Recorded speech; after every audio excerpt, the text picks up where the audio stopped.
Сәлем, достар, қалайсыздар? Кемелькулеріңіз қалай? Приветствую вас, друзья! С вами снова я, Юля.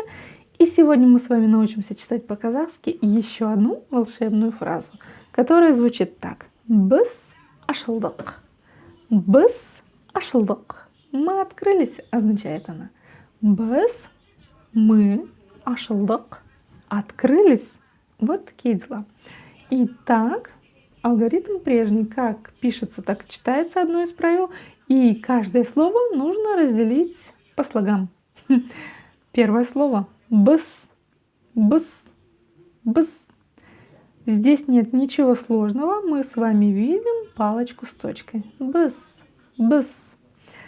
Это нечто среднее между буквами «ы» и «и», но очень короткое и мягкое.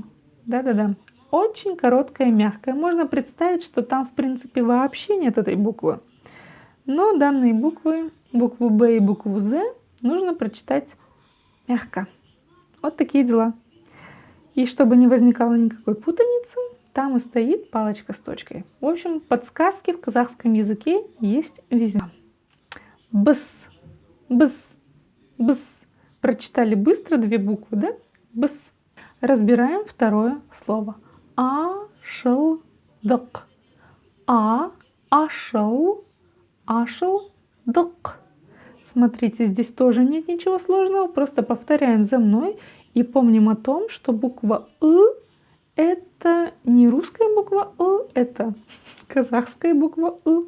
Она читается очень и очень кратко. Если в русском языке буква «ы» — это 100% звучания, то в казахском языке это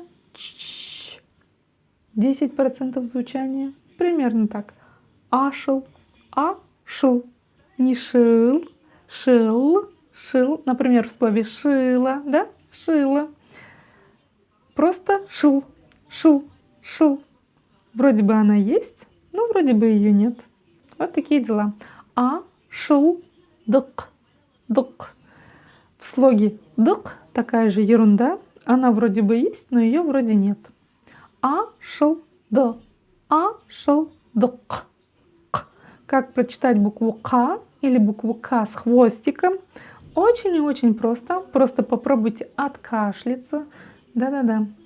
Откашляться или даже отхаркнуться через букву К. И у вас получится именно этот звук.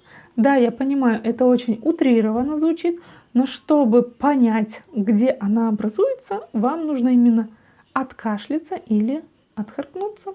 Зато вы быстро научитесь читать именно эту букву. И теперь соединяем целиком. Ашыл, ашылдық. Ашылдық. Біз ашылдық. Мы открылись. Ой, вот у меня когда-нибудь что-нибудь откроется, я напишу «біз ашылдық». Ну а пока мы с вами учимся читать по-казахски. Ну все, а пока.